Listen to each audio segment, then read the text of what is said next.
City India news, महाराष्ट्रातील लोकप्रिय news channel.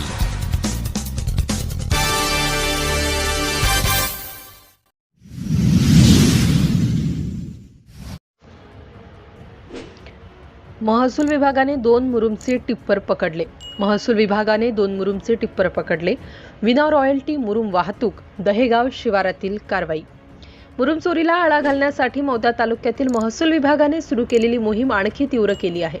या विभागाच्या पथकाने शनिवारी दिनांक 26 एप्रिल रोजी दुपारी 2 वाजताच्या सुमारास दहेगाव तालुका मौदा शिवारात केलेल्या कारवाईमध्ये विना रॉयल्टी मुरुम वाहतूक करणारे 2 टिप्पर पकडले। यात एकूण 70,10,000 रुपयांचा मुद्देमाल जप्त केला, अशी माहिती तहसीलदार दत्तात्रय निंबाळकर यांनी दिली। महसूल विभागाचे पथक गस्तीवर असताना त्यांना चिखली, जिल्हा भंडारा येथून अवैध मुरुमाची वाहतूक केली जात असल्याची माहिती मिळाली होती।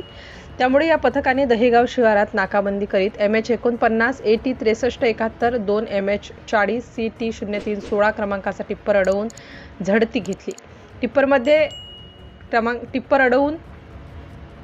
या टिप्परमध्ये अवैध मुरुम आढळून येताच कर्मचाऱ्यांनी चालकाकडील कागदपत्रांची कसून तपासणी केली। ती विना रॉयल्टी मुरुमाची वाहतूक असल्याचं चौकशीत स्पष्ट होताच सुरक्षेच्या दृष्टीने मौदा पोलीस ठाण्याच्या आवारात जमा केले।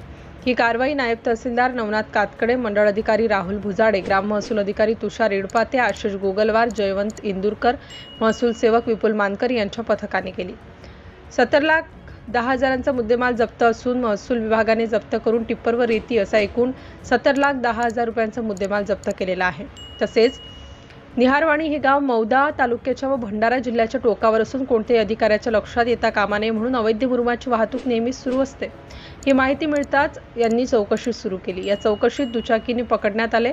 आज 2 वाजताच्या सुमारास 2 टिप्पर अवैध मुरुम भरून घेऊन आल्याची माहिती मिळाल्यानंतर तहसीलदार दत्तात्रय निंबाळकर यांच्या आशीर्वादाने निहारवाणी या गावातून मुरुम चोरी सुरू होते। आजपर्यंत चौकशी का नाही, त्या सर्वच जागेची तपासणी केली पाहिजे व ज्यांना निहारवाणी या गावातून मंजुरी दिली त्या जागेची अधिकाऱ्याच्या हस्ते चौकशी करावी, अशी मागणी गावकरी करीत आहेत।